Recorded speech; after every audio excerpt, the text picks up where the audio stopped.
mind. It's this stillness thing. They're talking about quieting the mind. I can't quiet my mind.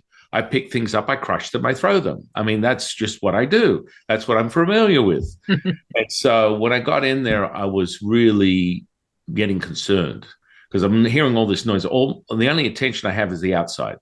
So this is the first ever event of meditation. So I attempt to sit in what they call a lotus position, looking like an overgrown monkey trying to reach for its butt. You know what I mean? I just look like a stone, and my back's aching, and I'm sitting there, and I look around the room, and I've got half a dozen misfits like me. Beggars can't be choosers. We're all like, it's free, right? You know. And then this little woman that literally standing came up to my eyebrows. Right, this little Asian woman who called herself a grandmaster, and she was going to teach us meditation. And so she's standing in this, half circle of people attempting to put themselves in this, symbolic lotus position, whatever it was. And I'm thinking noise outside, barking, screaming, back aching. This ain't going to work,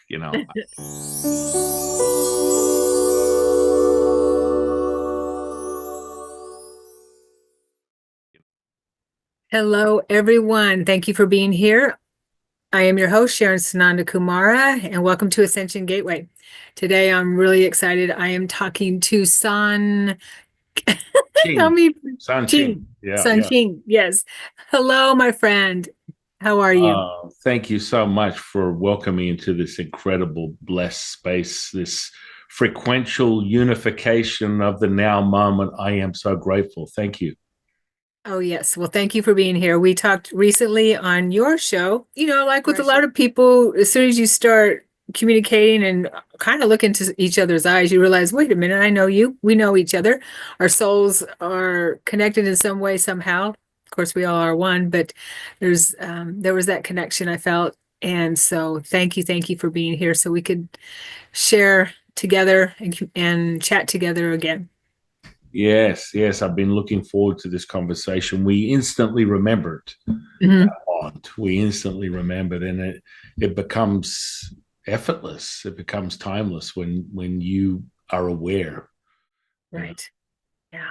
Beautiful. Yeah. And I believe that, and I just love having these conversations when when we're in that space and remember and in remembrance and in the moment, the rest of the world goes away, and this is the only thing that's real. And then when we enter the dream again and come back to this, we're like, oh yeah, that's the dream. This is what's real when we're in that space. And so I experienced that with Yeshua many, many, many times. So it's in that holy space, I guess, is the word that comes to mind when we're not in the distraction. Okay. So, we're already family. You should know. Right. Would you mind sharing a little of your background and your journey thus far? And we'll just... Yeah, absolutely. Coming from the thunder from down under, literally. It was an interesting Sherlock Holmes event as a young boy, coming to the realization at a very early age of something greater. I had a near-death experience when I was around 8. I was hit head on by a drunk driver, and basically from that moment where I should have been just basically consumed by this machinery just chewing me into pieces, my bike was thrown under the vehicle and I was thrown up in the air at what seemed to be at least 20 or 30 feet, and then I hit the side of the road. And I got up, and my instinct was, I'm going to see my mother before I die. And I was literally probably a few steps away from the front of my house. I was living out in the country. I was riding my bike on a dirt road. And sure enough, the end result was I just fell backwards. And from hitting the earth, my spirit was projected from my body. And I was instantly, are you okay? Did you notice that freeze there? I did. It looks like it's my internet. So, but I'm good now. I fell flat on my back, and that projected my spirit from my body. And I started flying around like Peter Pan, observing my mother from a distance in the air as if I'm Superman, watching her run to my lifeless body, in complete, despair, loss, fear of death. And, I floated around for what seemed like an eternity. And the second they dropped my lifeless body on a slab at the hospital, I returned back into my body. And it was like, oh my goodness, wow, there's something greater out there. Now, full disclosure, as a young boy, I was a latchkey kid. So my mother was a single parent. She was working hard. So I spent most of my time being entertained by the imagination. So, I found solace and comfort and shelter in my celebrity movie star pop culture fathers like Tom Cruise and Arnold Schwarzenegger and all these types of characters. And you're just like, holy moly, this is the beginning of creation. And of course, I was led deep in my childhood. By the age of, in my early teens, I got obsessed with bodybuilding and powerlifting. That put me down a path of, there's something more to it. And that was really a side effect of being bullied as an only child. And that led into, in my late teens, I was quite a large lad, about 300 pounds, about 20% body fat, pulling stupid weights, squatting 800 pounds, lifting 800, all these kind of superhuman stuff. But I had no knowledge of a limitation. I used my mind and my imagination to achieve these goals through nutrition and just training hard. And then about 19, I had this voice in my head saying, find meditation. And I was like, what is that? Back in those days, we're talking about the 80s, Hare Krishna and yogis and weird guys with robes, potentially floating in the air. This was my only version. I had a Hollywood version.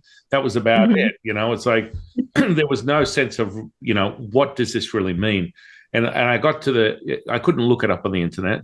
So it drove me to finding what we call a newspaper to my children. I go, guess what? There's a newspaper. It used to be this thing that was like pages that you'd open up and it was printed every day. And then just like, really, what is that? What? Oh my goodness. And so you start going through the newspaper and they had the classifieds and there was this person offering a meditation class. I was like, whoa, what a coincidence. I get this thing in my mind. I got to pursue this meditation class. So I went to the meditation class. It was out in the middle of a ghetto. I actually feared for my life, even though I looked like an eclipse, and people would actually be more concerned about me than I am them. It was a bad neighborhood. I was looking around going, this is not good. So I parked in the space. It was a youth center, walked to the front door, came inside. Little do I know, in the background, there's people screaming, barking, ambulances. It's just noise outside. And I'm like coming to this place with my mind. It's this stillness thing. They're talking about quieting the mind. I can't quiet my mind. I pick things up, I crush them, I throw them. I mean, that's just what I do. That's what I'm familiar with. And so when I got in there, I was really getting concerned because I'm hearing all this noise. The only attention I have is the outside. So this is the first ever event of meditation. So I attempt to sit in what they call a lotus position, looking like an overgrown monkey trying to reach for its butt. You know what I mean? I just look like a stone, and my back's aching, and I'm sitting there, and I look around the room, and I've got half a dozen misfits like me. Beggars can't be choosers. We're all like, it's free, right? And then this little woman that literally standing came up to my eyebrows, right? This little Asian woman who called herself a grandmaster, and she was going to teach us meditation. And so she's standing in this, half circle of people attempting to put themselves in this, symbolic lotus position, whatever it was. And I'm thinking noise outside, barking, screaming, back aching. This ain't going to work. I just don't have it. I mean, okay, I guess I'll hang out here a little bit longer, and potentially when everyone walks out at the same time, I won't get stabbed in the parking lot. So that was what I was thinking of. Like, this is what I'm going to do. And she just stood there. And literally, I was looking at her with my eyes open. And she goes, now, I want everyone to close their eyes and take a deep breath. And when I start to talk, everything will fall away. And the second she hit fall away, my eyes opened like saucers. And the next event that took place with my eyes open, looking straight at her, was, and I'm like, it is effing silent. It is absolutely unbelievable. I'm like, oh, complete silence, nothing. Just, I'm looking around, I'm looking at these people sitting in the lotus position, close their eyes, and it's as if I'm watching a video, a movie on mute. And I'm like, this is unreal. This is the most powerful thing I've ever experienced in my life. And I'm like, I just didn't have words for it. This lasted for about 15 minutes, and slowly, and with my eyes open, slowly the sound came back into the background. I'm like, I'm hooked. This is the most powerful thing. I picked up weight in excess of hundreds of pounds, squatting ridiculous gorilla weights, all this kind of stuff. And I just found something that literally eclipses that moment, to be able to capture that instantly. And that was my first entree into meditation. And I'm like, holy moly. Of course, that led me down the path. Within days, I found a channeling class, and I channeled my teacher, Lao-Tzu. And instantly that teacher was like, you son of a bitch, some monkey looks like a freaking ape walks into my channeling. Like, this is his disdain, right? He'd spent 60 years consciously, biologically pursuing this state of stillness, channeling his God, right, teaching people. And he always says, I'm 60 years in this. And he literally got to the point where he was like, he was using the words like troglodyte. I was so I was so in bliss, I didn't even hear it. It's like a troglodyte like you comes in, and like, boom, you're not spiritual. You're not spiritual. You don't know anything smart about what are you talking about? You even claim that you were an atheist, and quite frankly, that was my background dialogue was, oh, yeah, I'm an atheist. I don't really believe in any of that stuff, right? And I had a little taste of it when I was a child, about 4. My mother took me to church, and I wasn't vibing, and she's like, okay, let it go. And so I channeled Lao-Tzu. It was when you channel, and you understand this, my dear friend, being a master yourself, there's a visceral like expansion that takes place from the core of your center, and it comes out at the subatomic level.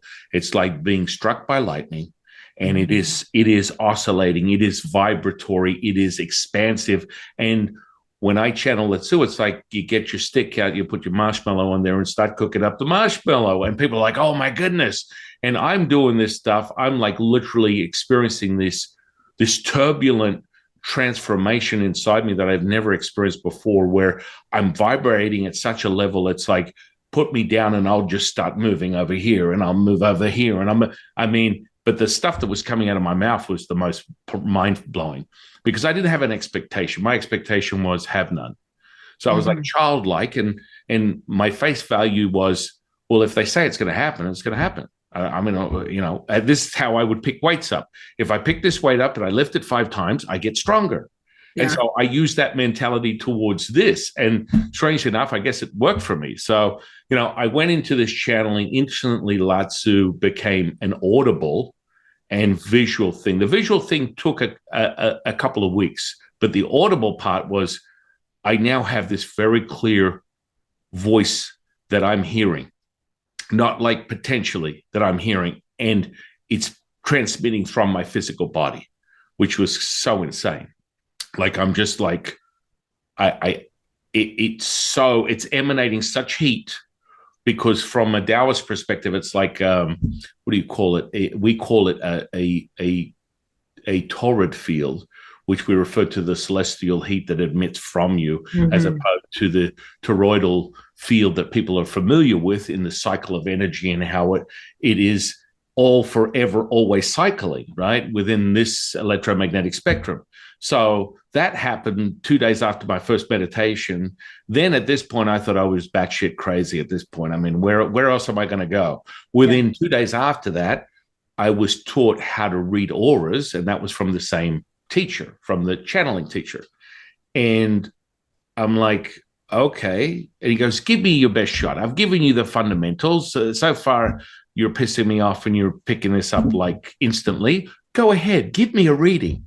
And I'm like, okay, well, let me see. What I'm hearing very clearly, yes, is this energy saying if you don't stop what you're doing and commandeering the group of people you're teaching and harnessing their energy in a fashion that is basically making them bankrupt physically and spiritually, you will lose your life in this realm. And he went, whoa, whoa, whoa, whoa. Excuse me? And I'm like, I don't know. Is that right? Is that right? And like he's like freaking out, going, whoa, whoa, whoa. Let's go in another room. Come with me. What did you just say? I'm like, this is what I'm getting. This is my first go. What can I tell you? Like, and he's like freaking out. And I'm like, further inquiry, as I speak to this energy more, it's saying to me that you and your girlfriend have been like vampiring the energy from all your students. And this is kind of like how you feed the currency to this entity that it gives you superpowers.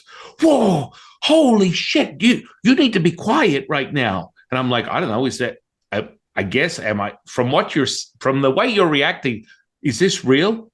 And he's like, we need to have a conversation and we need to go in another room. And he closed it. He goes, okay, look, I don't know. You're some super weird person that I've been wishing to have a miraculous mystical experience the way you've had in the last 3 days.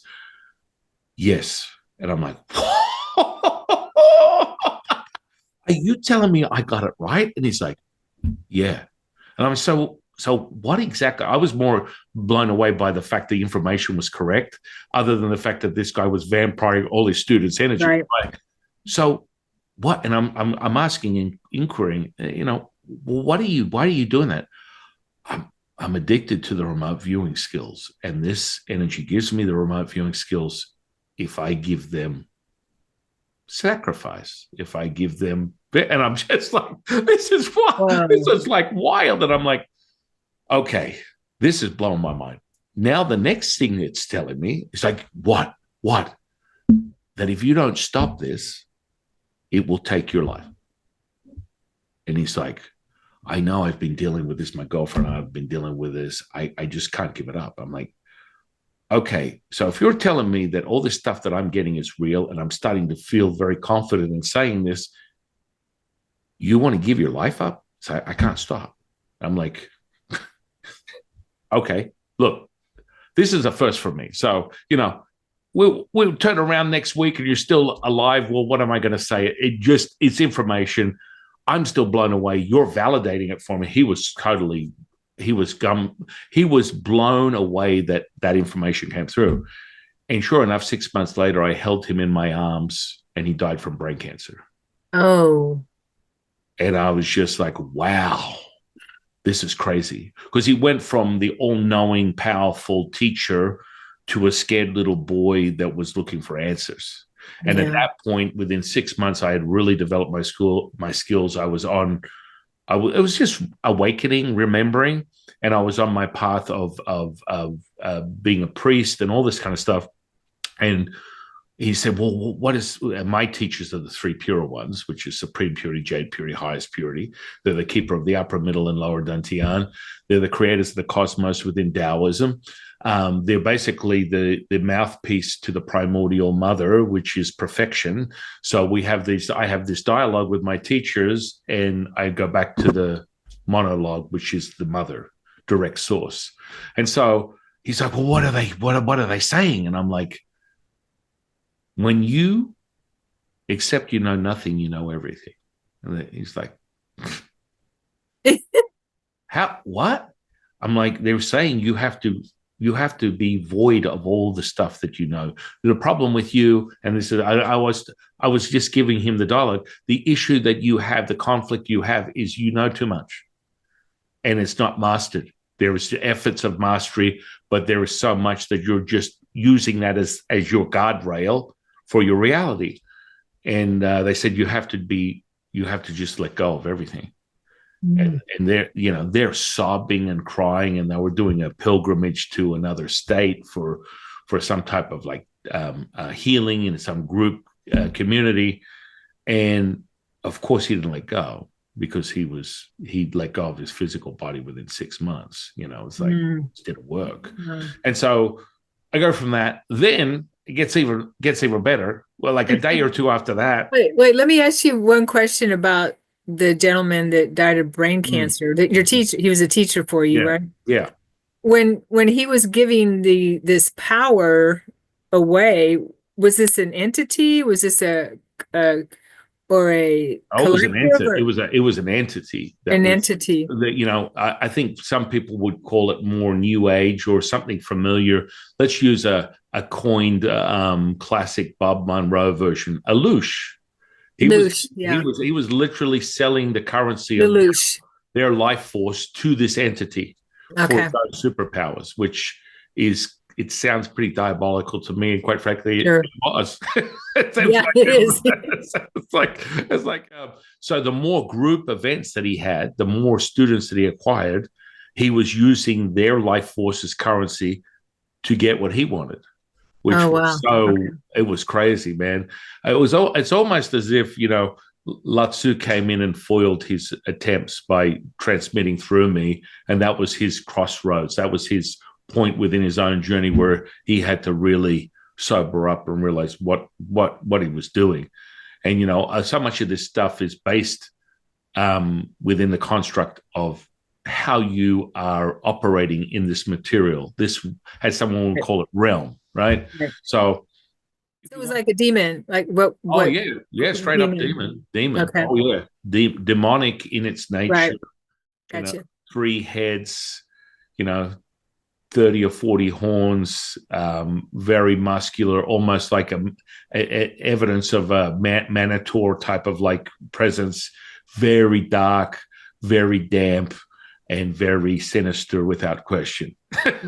It survived off people's misery. Oh yeah. I mean, you collectively look at the environment that we're in right now on planet Earth, and that's the currency that people love to sell. It's almost the same as operating in the data of the social sphere, where people sell people's information.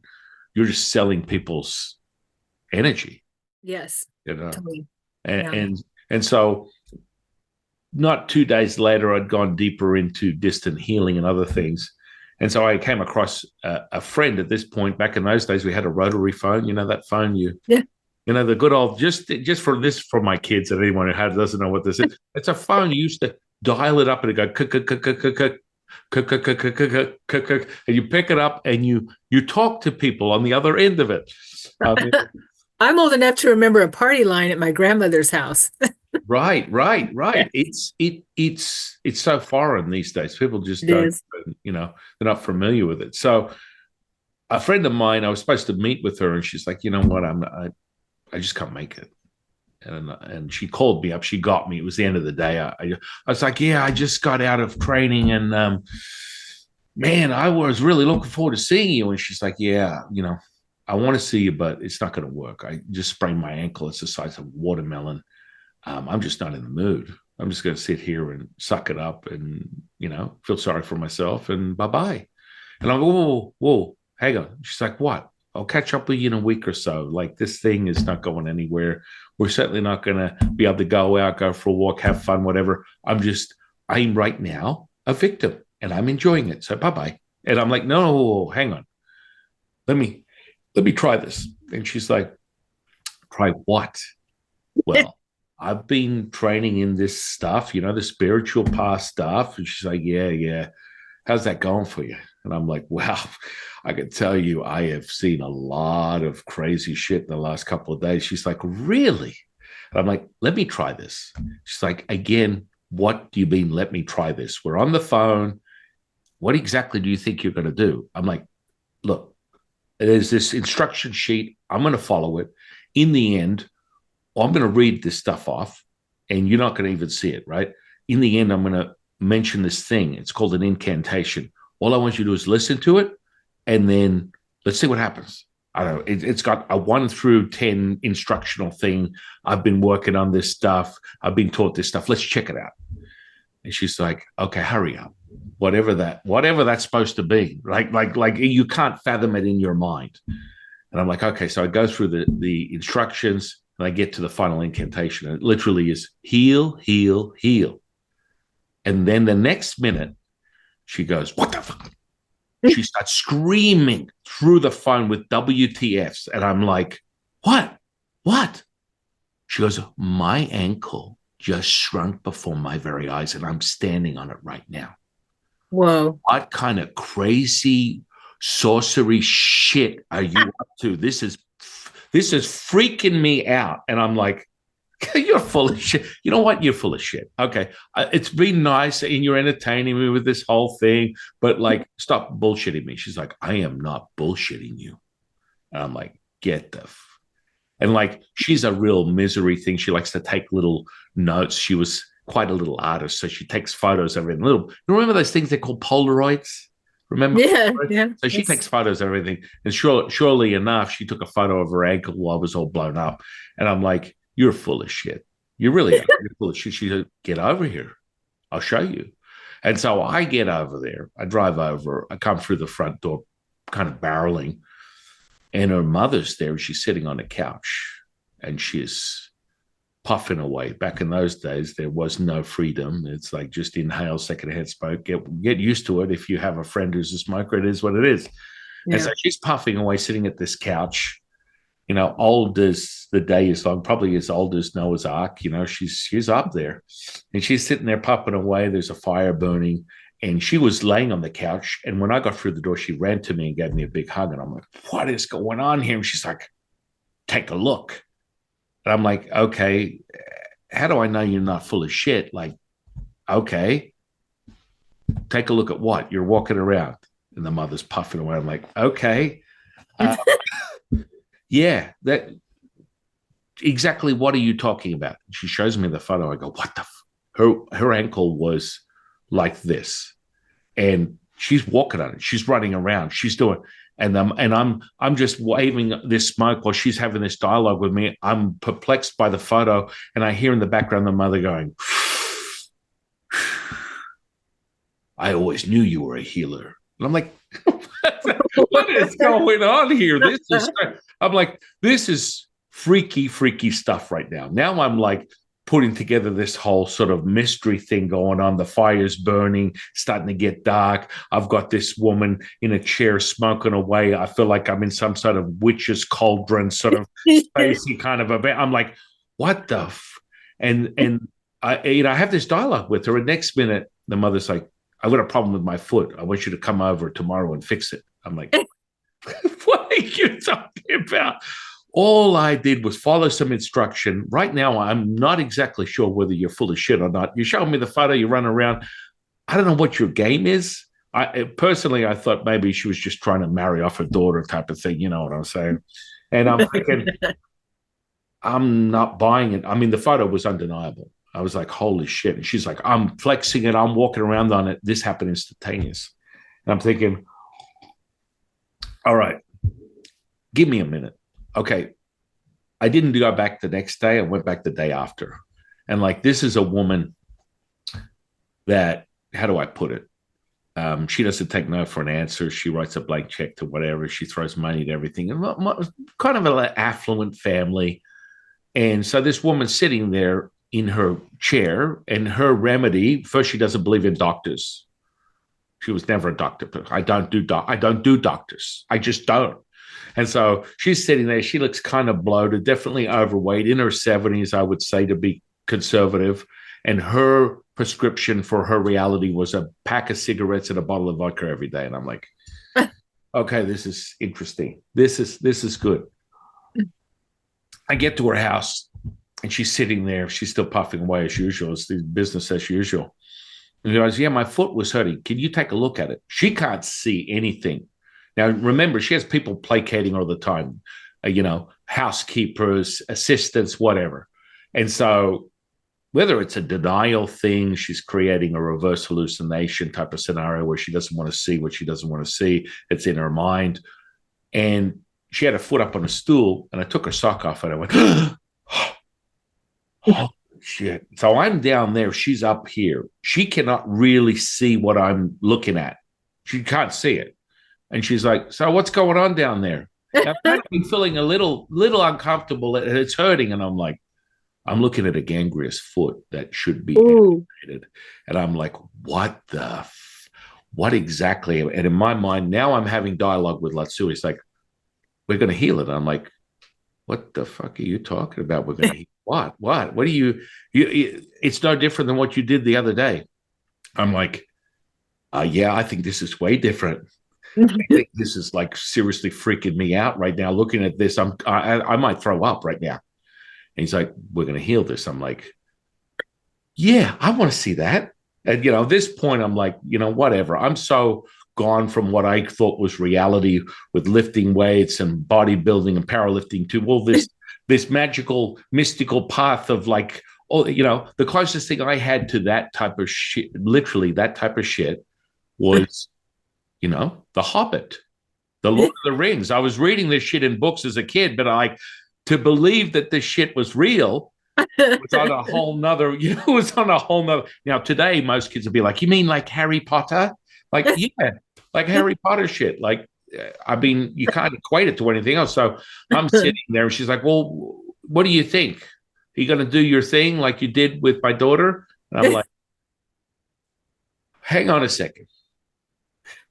I'm just like, I must be losing my fucking mind. I mean, I'm sorry with the adjectives. Maybe you want to cut them out or whatever. No, it's fine. And I'm like, I'm losing my mind. And like, he's like, okay, are you ready? I'm like, yeah, ready for what? I want to see this. I literally watched her foot go from gangrenous to pink in color in 40 minutes. And I was just like, I mean, at this point, I got no limits to anything. And quite frankly, it stirred up such a desire within me. I was so addicted to witnessing healings that every day was like Lord of the Rings, like Harry Potter, like The Hobbit. In those days, it would have been Hobbit or Lord of the Rings. But it was just so incredible because I started getting a reputation. At that point, I had a deep desire.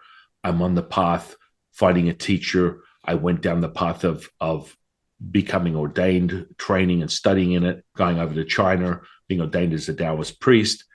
And that path was just wild. And that brought me on my journey. I ended up over here in America. And, I've been witnessing physical, mental, emotional, spiritual healings on a daily basis for 30 years. And so that's my magical mystery ride. Now, the full disclosure, all this stuff happened to me to remember. The more you get in the path, as you and I know, my dear friend, that you can instantly remember. I always tell people, you could be having a moment with me on your path of self-realization, and it's just comes full circle. It is now. Mm-hmm. And that's the magical part. And what I found the desire, because I came to realize I had thousands of lives as Taoist alchemists and priests and immortals. And so all this stuff was just second nature for me. So having it realized, and, when I really regress back to my childhood, I was obsessed with Chinatown, obsessed. So, in those days before there were, mass, examples of people doing nefarious things to people, i.e., when I was a young boy, I had a paper run when I was 6. I would go into the city by myself when I was 8 years old on a bus, go and watch movies. But those were the days when you didn't have to worry about a bunch of people stealing you and enslaving you in some sort of like operation that sounds like a Hollywood movie.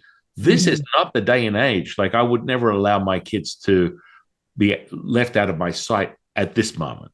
Right. And I have children between the age of 12 and 1 year old, but this is not how the world is right now. And it can return. There's no reason why not.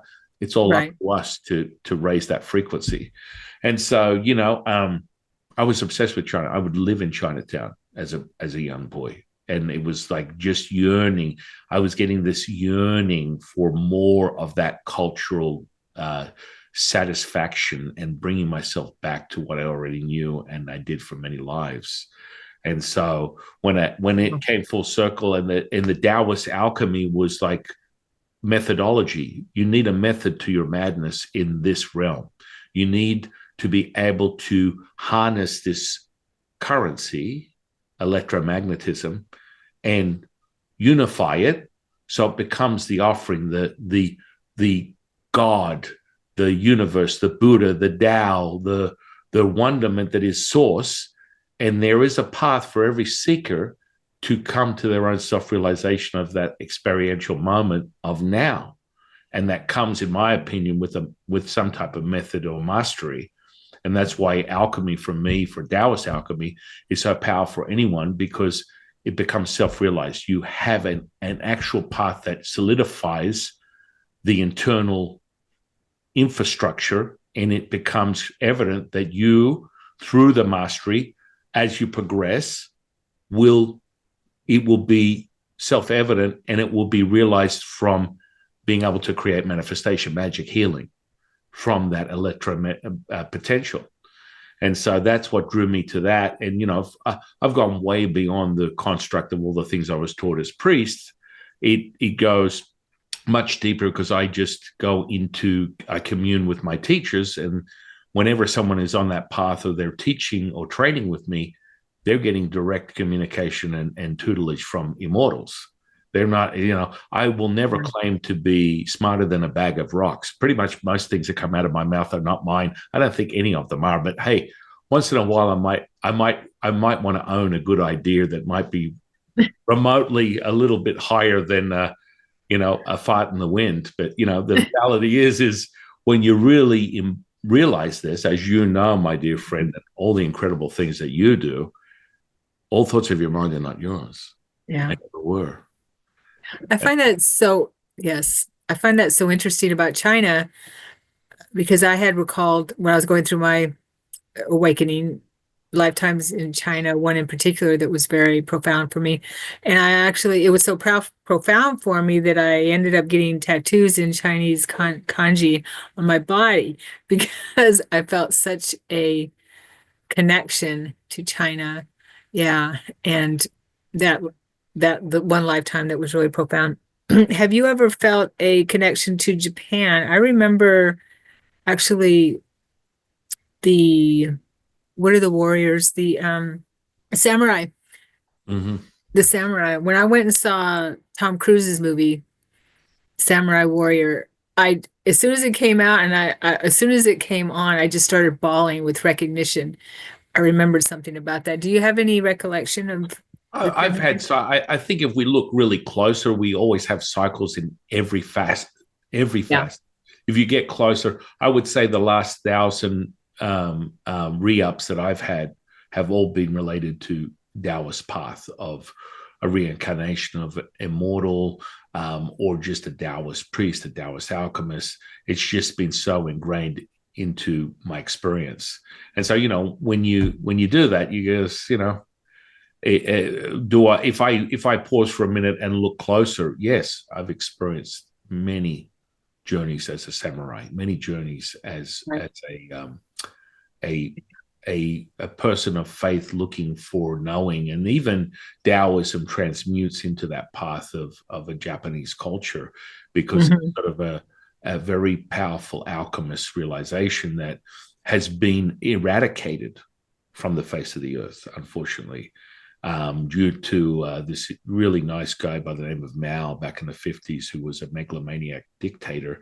And he performed what most people are not aware of in human history, this small genocide of 60 million of his citizens, which is unfathomable to anybody, yet very few people recall that happening. And quite frankly, to be very clear, I believe that's still going on today. I do not, you know, we are operating in this space where we need to get back to a level of gratitude and appreciation for mankind. Right, I agree. I mean, that would be with the Uyghurs, right? And the there's any sort of like anyone Indian. that has a faith that's not in line with their belief system, and the CCP is about government. It's got nothing to do with religion. So they beat it down. I think they let a little bit of Christianity sort of flight out there in the form of Buddhism, of things of that nature. But generally speaking, they're eradicating anyone. If you're a Muslim, if you're a Uyghur, if you're a Taoist, Mao destroyed all of the Taoist temples, killed all the Taoist alchemists, and he left two. And so his self-realization was, we're adapting this Western stuff, the Western medicine. We don't need this old dusty ancient Chinese crap. We're going to get into the new century. We are going to adopt this thing called Western medicine. And New World Order. And new what, right. And so, he found very quickly that none of the remedies for any disease that he was coming across, and the reason he came to that conclusion rather quickly was some of his cabinet members fell ill and they had cancer, and they were using all these other types of remedies at that time, back in the 60s and 50s. Who knows what that was, if there was even if there was chemotherapy, whatever the Western version of that, it was not. Yeah. And so there was two Taoist priests left, and he went to both of them, and they showed him how powerful this ancient mystical mystery of the merging of that, what we call the Primordial Mother, and healing was the result of that. That was the currency. But there was nothing more powerful for anyone to come to that realization. It's just moving past that path, right? We call it the point of no return, when you are able to detach and attach as the Primordial Mother. So you're no longer being run by the currency, the electromagnetism, the duality. You realize that everything is unified, and you are this present moment. You are the breath. You are the sight, you are the energy, you are the building, you are the table, you are everything, we are all. And when that comes, that charge you and I got right now, that's a validation, because that's a knowing. And that only comes from experience. Yeah. If you are thinking, you are not knowing. If you are knowing, you are feeling. And so when people resort back to the thinking process, and I got to learn more, I got to learn more, I got to learn more, most people are like, you're like a dusty old Jewish man. You stick to your old 5 o'clock, specials, and you want to get to bed before 7 and all the rest of it. I'm like, when you know your path, you know. And guess what? There's a million ways up the mountain. Always understand that when you dismiss someone else's belief system, you dismiss your own. There is no right or wrong. And people get, that's so airy-fairy spiritual shit. I'm like, no, that comes from unity. That comes from the Primordial Mother. More common, you would call it, from a physicist's perspective, the singular, the oneness. This is the now moment. And that means when you acquire that imperium, some people might call it dominion, command, maestro, then you are now the breath, and the breath is everything. And that is that feeling. Like when I do this and you can feel that chill rippling through your body, that's aha, hello, I'll have another, whatever he's having, I'll have it, because this is the now. And people freak out. It's like, how are you doing that? You're on the other side of the world. You're doing it because this is the currency that you operate in, I operate in. But to maestro that, to have the ability to command it, there is a path of mastery. There's a path of cultivation. And we all go from the seeker to the knower, the Sherlock to the Watson. Elementary, my dear Watson. The crumbs are there. This comes in the form of inquiry, in curiosity, the curiosity to the hope to the belief system to the knowing. And that charge we're all getting right now, the hallelujah moment, the amen moment, that's it. That's all we need, my dear friend. That's it. So true. So true. I love what you were talking about, the breath. What was proven to me with the breath, how that we are within that, all of us are within that breath, right? Is when I was doing EVPs a while back, electronic voice phenomenon, and talking to spirit through my digital recorder. And I realized as I'm listening and analyzing the recordings that when I would take a breath is when I could hear, or breathing out is when I could hear the spirit more clearly in that space, in my breath. I'm like, whoa, this is something. So Well, go no, ahead. go ahead. Go. You were going to say, go. I was just going to say, I realized that that's when we were, like you were saying, that's when we were connecting the most with our breath. And I also, now that we're talking about breath, but that's when we were in that, it's almost like an ocean wave, right? And I did some psilocybin. I was in a psilocybin journey, and I looked at my inner thoughts or inner eye. Actually, I think it was my physical eyes. I looked down at my body and I could see my matrix. It was my physical eyes. I could see my matrix. It was so gorgeous, so beautiful, uh, pastel color. And I could see it moving in and out with my breath. And I was fascinated with watching as I drew a breath and let out a breath, watching my matrix, my grid of me moving in and out with my breath. It was gorgeous. Well, that's the aha elementary, my dear Watson, because this is the beautiful part. You become, I refer to it as the amber of the cigarette, and you start to illuminate and you gather what we call absorbing of the riches, where you are everything and nothing at the same time. You're all things and nothing at the same time, and we refer to it as the bellows. So you are contracting and expanding always. That's abundant, timeless, endless, limitless, infinite. That then brings us to man is not like that. Man is mortal. To cross that threshold, you must find it in the breath. The breath is between the breath in and the breath out resides the Wu Ji. That center point, that vesica point is the Wu Ji, which we call the Primordial Mother. And when you enter that, like Luke Skywalker enters the Death Star with that one shot, you hit that, and then you remember. Your remembrance is that resonance. And what happens when you start to focus your attention, just as we compress to the hardness of a diamond through those center points, the two cones merge together to that concentration of that primordial spark. You realize that that's the thread and the tapestry of all things. That charge you're getting right now, my dear friend, you got me. You're picking this up, and that opens up to what we call the blossoming of Wu Wei, which is what we call effortless action, effortless effort, serendipitous, synchronistic, it's good to be me moments. And then once you attach to that thread, this is the point of no return, your ability to have imperium over that. You are the primordial mother. You are the now. You are no place, no person, no thing. You are all places, all persons, all things, right here, right now. Hallelujah. Amen. Hallelujah. Yeah, blessed be. Yeah. You know, I believe that Christ traveled the Orient, and I have a book called Christ Lived in India that I'm working on now, and learned all of this, that he was also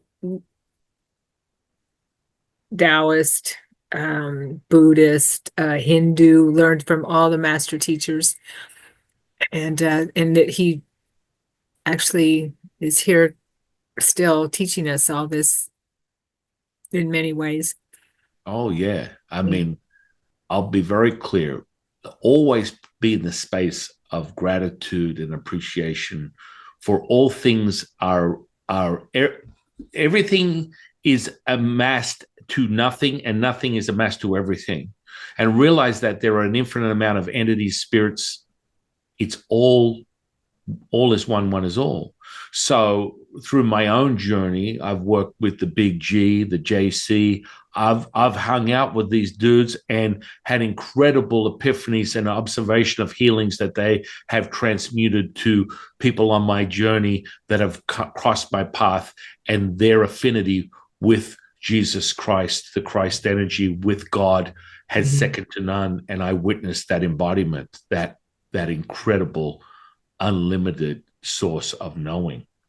Right. And there's nothing like it, as there is nothing like being in the presence of the Tao or Buddha or universe or source, or however it is being presented to you as a seeker. It's for you to decide your absolute. Your truth is the only truth you need to be concerned with. An absolute truth that someone presents to you, you're about face and run in the other direction.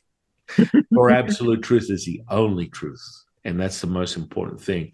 I will furthermore say that by discovering the abilities of this universal alchemical process within the electromagnetism, it makes it much easier for the seeker to remember and return to who they really are, because it's self-evident, experiential evidence of now.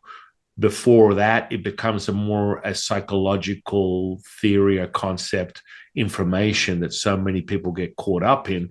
It's only till you experience it does it become known. Right. That's where it becomes a known, definitely. Yeah. And experiences are teachers. It's difficult to tell someone something when you're, in teaching or just sharing. People have to experience it, I believe, themselves, because that's where we learn, is from our own experience. You can't hold a candle to it. Right. And the currency that we operate here in this material is electromagnetism. So you having Imperium over that is like a major aha moment for anyone to be the maestro. And when you're a maestro, you become the master keeper creator of your reality. And that becomes just the serendipitous now moment. You're not, everything is that realization. It's not just a certain way that you approach and experience. It becomes realized as now. But there is definitely a crossover where that point of no return, people go, I don't want the point of return. It's when you return to who you really are. There's no reason to entertain the lower currency. You can use it, and once you're able to maestro it, you can use it to just keep leveling up. So if you embody an emotional state and you have already crossed that threshold, it energizes you. It no longer becomes a deficient currency that has taken from you. Your attention intention is nothing more than creation. I always return to that. It's like the light to wave to matter to particle realized as your attention intention, cutting from the cloth of perfection, the primordial mother, creating distortion, the dukkha, as my dear friend, my Buddhist monk friend would say, the dukkha, the emotional content. You are now turning this into currency. The currency is energy. The energy has a vibration. That vibration has a frequency. That frequency met with resonance, and it will be yours. Oh, yes, it will. Amen to that. Amen. Praise the Lord. Okay. Yeah. Yeah, totally. Yeah, it's that's so funny. I write in my book about this, so it's no big secret, where I spent a week in the psych ward where I was going through my quickening, and because I thought I was going crazy, and I couldn't handle what was going on with me. I had one pinky toe in this realm, and the rest of me in higher realms or crazy realms. But I don't know where that I was, but I was definitely not grounded in here. But anyway, that's a story. So I remember sitting in the group room, with the psychiatrist or psychologist or counselor or whatever, sitting in the group room, and for some reason I'm being told to rub my legs and just get the energy going, because people were just kind of, medicated, like this. Sedated, yeah. Sedated, thank you. And I fought them hard. I didn't get one until later, but and I was rubbing my legs I felt spirit telling me, and we were communicating on a very different level, all of us in there. I think everyone should spend a week in the psych ward because it was a vacation. And so we're all communicating as we're looking at each other on a different level, a master level. And our, humanness here was just struggling. And so I'm rubbing my legs, and I could feel the energy moving up and up and up. And people were starting to wake up and starting to ask questions. And the counselor couldn't handle it. She's like, okay, settle down, settle down, settle down. Because we were starting to become human, or, higher part of ourselves, not the sedated humans, but we were waking up to who we are and what's going on here. We were transcending that space, just like I could see you doing and feeling you were bringing the energy up as you're speaking and talking. And we can all feel the frequency as you do that. And it was amazing how I didn't even know I was doing it, to be honest with you. I just felt it. I'm like, okay, all right, well, we got to bring this up because people are just blobs in that space. Yeah, that was cool. Well, how long did that last? Do you remember? That one experience right there.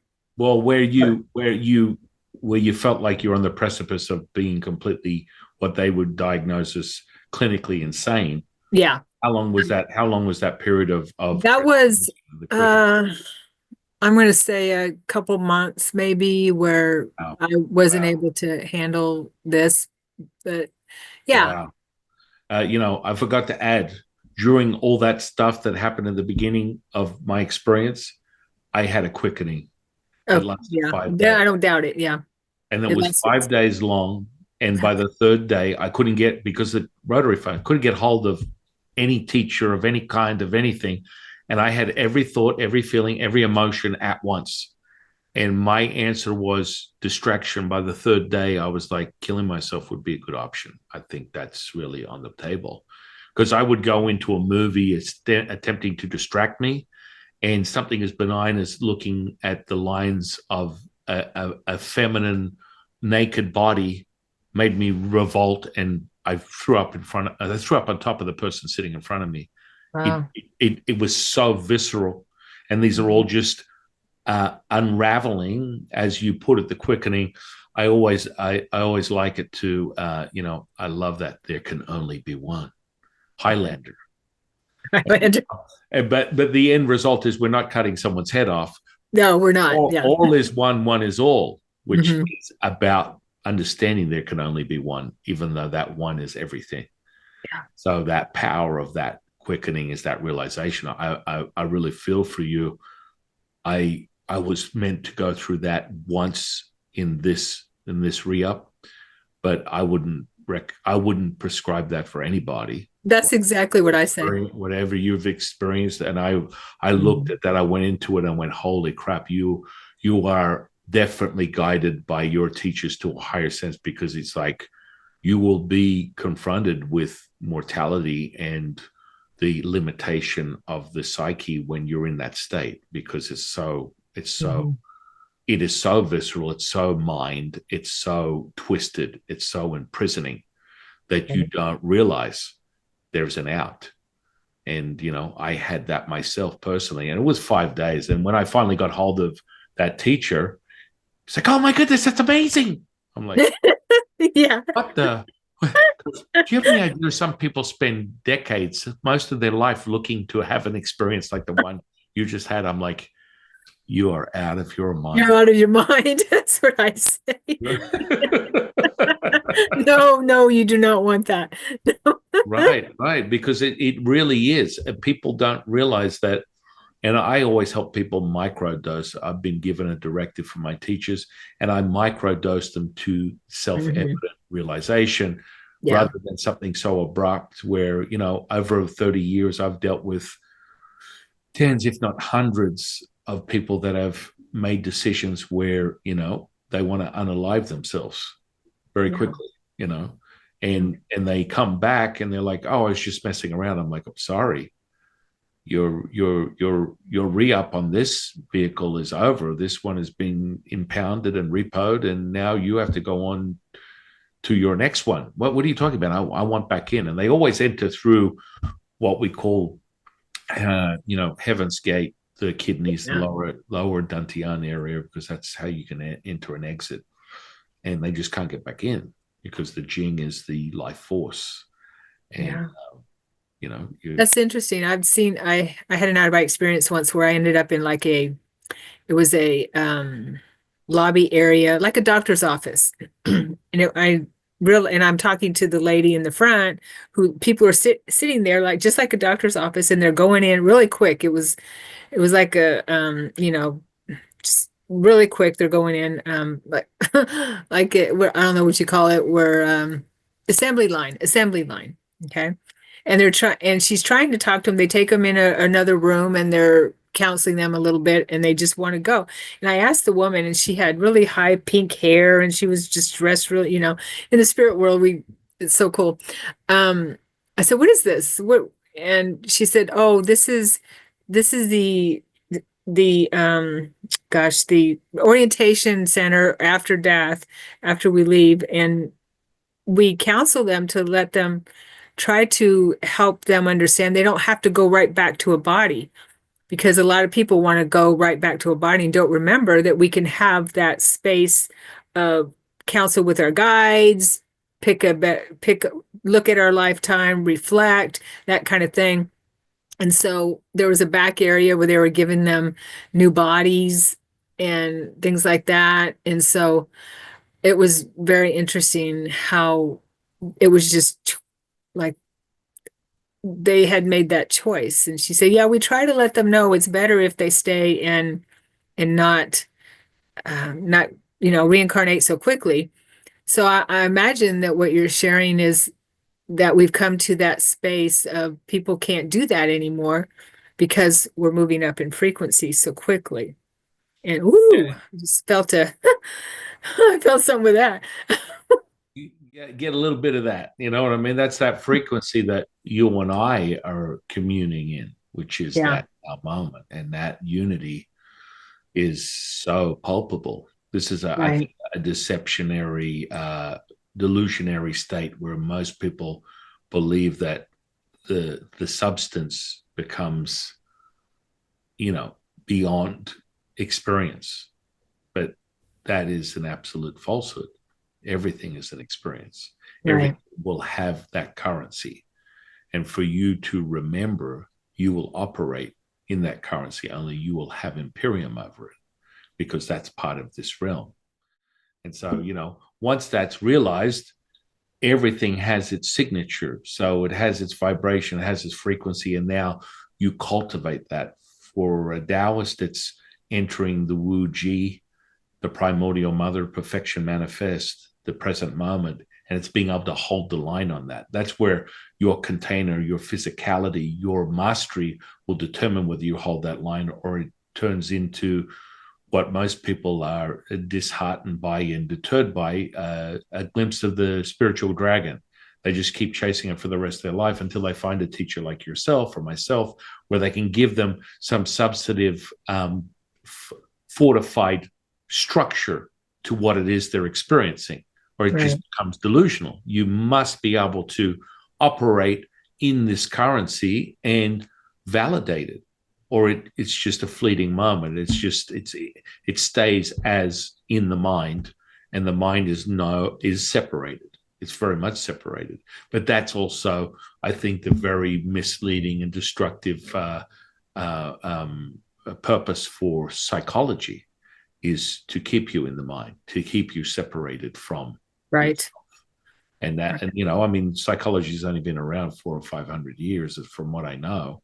And the reality is that will screw you. And then some of the most diabolical evidence of that lies in human history. You have people spouting off attributed incredible epiphanies from what I consider fraudulent, misdirective talking heads like Freud, and Carl Jung, and everyone makes them out to be these godlike status within this space. And they were still kicking around most of the psychological, propaganda that still to this day is the construct of many things, including they designed a program for the government to help commandeer and imprison your mind anyway.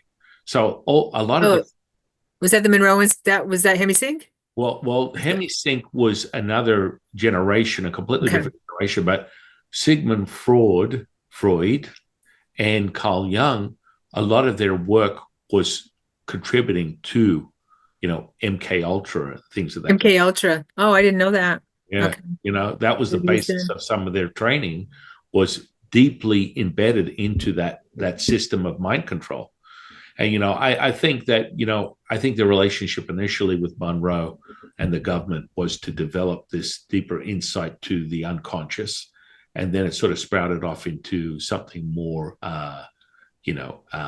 benevolent, something higher, something greater. But initially, if I know they had CIA agents there that took the programs, and so I was just wondering. I didn't know where it went from there. But thank you. I mean, the insight is to acquire mastery over the mind, and everything is available right now if you are able to cross that path of no return and use your crumbs through mastery of this electromagnetism and become Imperium, become the maestro of the 50 trillion cells that you possess, that then you realize that you are no longer the mind, you are everything. And then all of a sudden, now we get down with the get down. Now it gets interesting. Elementary, my dear Watson. That's what Christ taught me, is that everyone I communicate with is a part of me. And we are a part of everything. We're a part of them. Yeah, he taught me to communicate that way. And when you do that, you see things so differently. I mean, it expands. You're so expanded. And your mind becomes, you become so expanded, and it's really amazing when we find out our true nature. Yeah, I mean, the simplicity of just, in a formal setting, even though I dismiss probably 99% of psychology, some coined terms to describe things are quite useful for human beings, like, just the simplicity of what any psychologist, hypnotherapist, life coach would call a heteroaction. Understanding the simplicity of that cycle that comes from a humanistic perspective. That means that if I reach out and put my hand out, your general instinct is to mirror that by shaking my hand. Yeah. Or furthermore, if you want to test what state you're in, walk to a door, open the door, and see whether you're compelled to close it out of the natural cycle and action of this material, which is what you start, you must finish.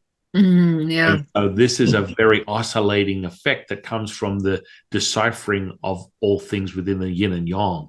That aha moment you're having right now, my dear friend, is that you feel that charge, that oscillating, that reverberating, expansive energy that is that knowing. And so that is what we work in this currency. When you realize that you are contracting and expanding, you are all things and nothing, that will come from that Imperium, that will come from that primordial tapestry. And once you are detached from said simplicity or limited mortality of human mind, psychology, and you then reattach yourself as all things and nothing, oh yeah, baby. Now we're getting down with the get down. And now you'll be able to experience it. Because that's where I believe, and I always promote and suggest, the electromagnetism is the currency that you're operating in this realm. So master it. Yeah. Master it. Or you will forever be in lack of. And you never were, but that's the crumbs to your Sherlock epiphany, is realizing that. And that comes from a mastery of the energetics and the internal alchemy and the architecture, the energetic architecture. Once you turn that on, It never goes off. It is a, as I said, a point of no return. It only amplifies itself, because the more you come to that realization, the more you become that realization.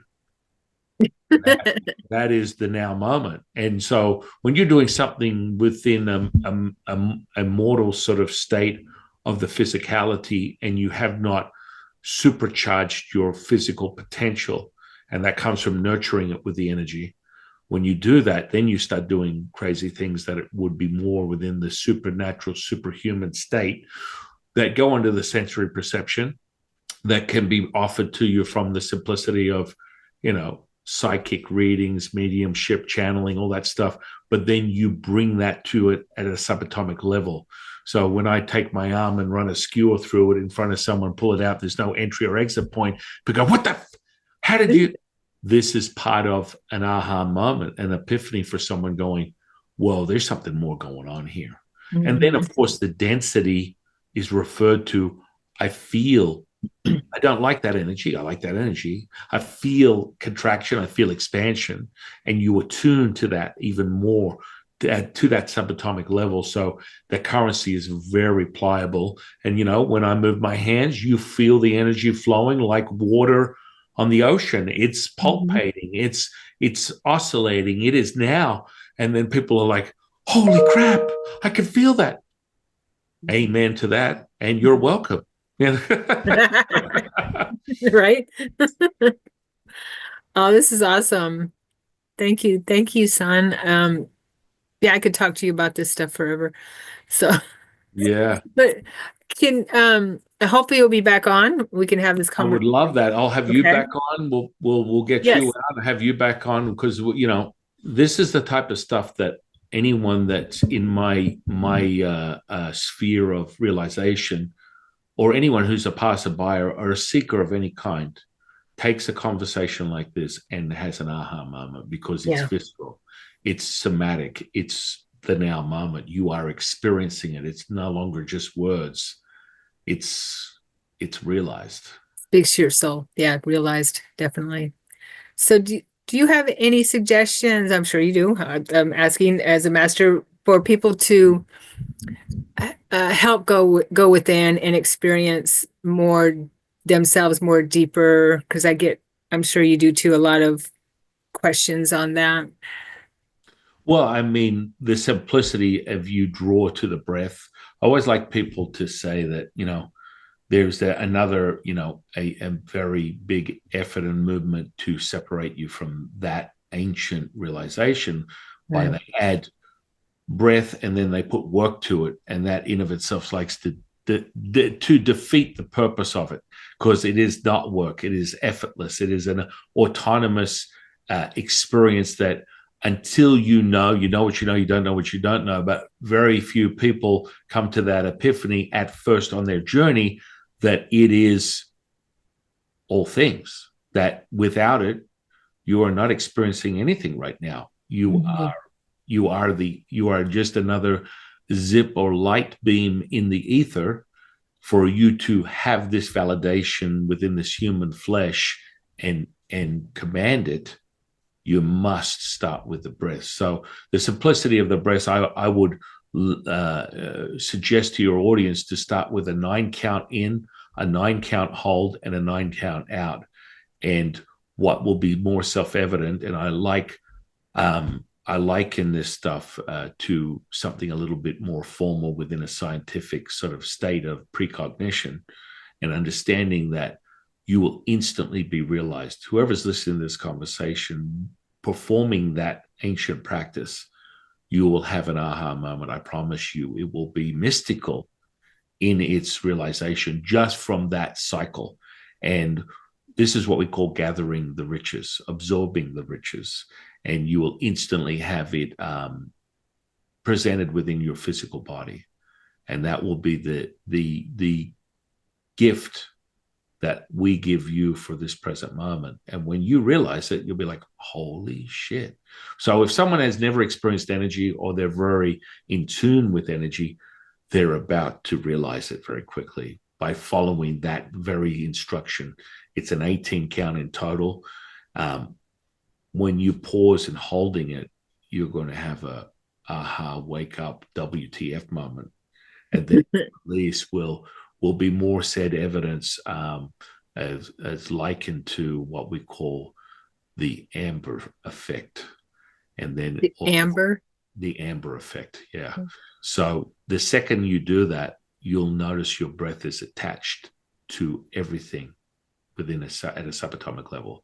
And so all of a sudden, what I want the experiencer to do after they perform that said exercise is then to just focus on their breath for a minute, and they'll realize that they are literally drawing and expanding at will with their breath. And they go, holy shit. How is that? That's just the beginning. Oh, yes, we have just begun, my dear friend. And it draws inquiry and curiosity and then desire for more immediately from just that epiphany, that mystical moment. And so I liken my teaching to Big Trouble in Little China, met Last Airbender, they had a baby, and that's kind of the journey I go on.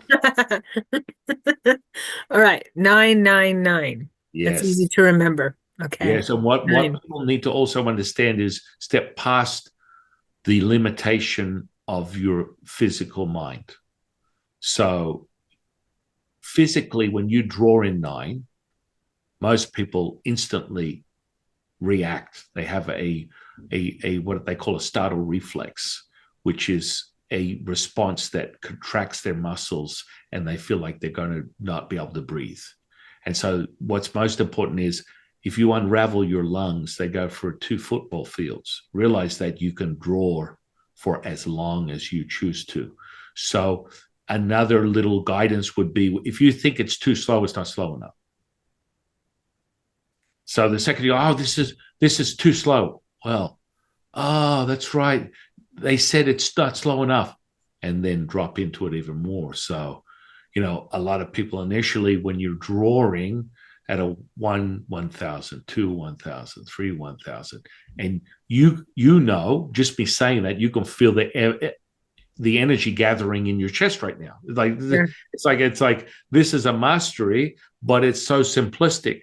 And so just by that, and then you hold it for that 1,000, 2, 1,000, that's where you become, you have a self-realization of what is your belief system.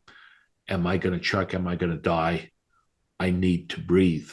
And it's all psychological. It has nothing to do with who you really are. And you come to realize that very quickly. And all of a sudden your drawer goes from a 9 to an 18, from an 18 to a 27. I teach my students within a specific walking pattern within what we call the merging of the 2 diamonds, and you bring a center point, and that reveals the Primordial Mother. We will walk the circle of the yin and yang, but you'll walk it 81 times. You will inhale, and you will hold, and you will walk it 81 times, and then exhale. Now that is a mastery. And then all of a sudden you realize you're no longer breathing from the respiration. You're no longer breathing from the physical. You are the primordial. You are not breathing from this. You are breathing from everything. From everything. The breath it just dissolves. And then you go, holy moly. That's when you become one, or become one with everything. There's no thinking to it. Yeah. There's nothing. You are just now.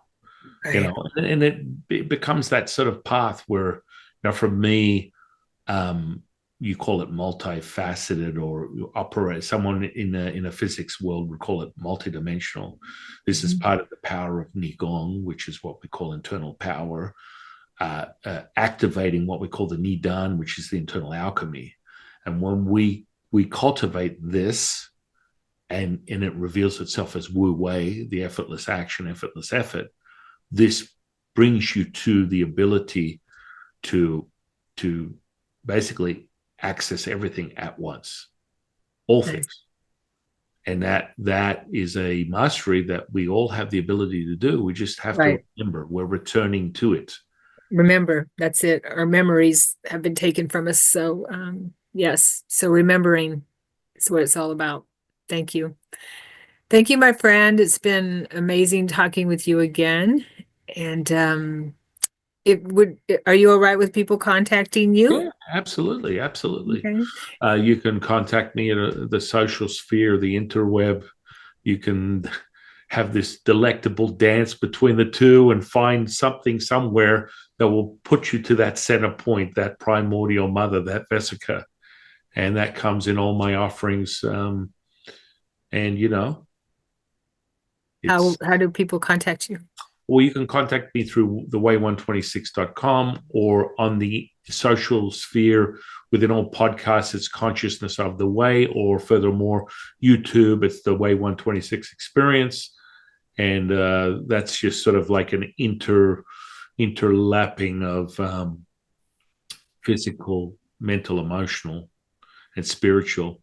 And that's how I kind of created this app that sort of like activates the energy centers and nice. Basically, it microdoses you. And if you're just someone who wants to, I don't know, free themselves from the turmoil of the mundane reality, you will be mastered in your emotional state. And if that's all you do the app for 9 weeks, become a master of your emotions, walk away and return to yourself as John Smith, the janitor at McDonald's. That's in of itself the necessity of most people. Now, furthermore, if you want to walk the path of a Taoist seeker and higher levels of ascension where you activate up to 181 Dantians, then you continue the app path, which is about 2 years worth of training, and you just pay a subscription every month, and you have yourself poured into a cup and realized with the imprinting of all that material, because it was crafted and created by my teacher Lao-Tzu, and I just became the catalyst and conduit to imprint it into what we call the digital format of realization. And it just makes it kind of mind-blowing. You know, people hit play, they don't have an expectation, they're not a spiritual person or anything, and they're like, why do I feel like I've had 5 pina coladas, 10 days in the Bahamas, and a full body massage? That's what we're talking about. That's how it works. And, you know, you just start to replicate and create a path where you burn that energetic potential within that architecture. So it's now permanent. You have not returned. So if anyone's interested in going down the path of that mystical, magical journey, you will find it there. And it always becomes the seeker. Many people love to just master their emotions, and then it's like, I need to go deeper. And then, of course, it's either that path or, of course, finding yourself as a teacher or myself. And then we go into the deep alchemy. And that's always exciting. It's always... I love the deep. Yes. Love the deep. Yes. Yes. So it's been so awesome. It's been so awesome. And I look forward to having you on your channel. Once we get off here, I'm going to send you an email and get us started on that. Okay. All right. Well, thank you everyone for being here. Thank you, San Qing. Thank you so much. And we will see you again next time, peeps. Please subscribe, like, and do all that YouTube stuff, and, you know, share. Love you guys.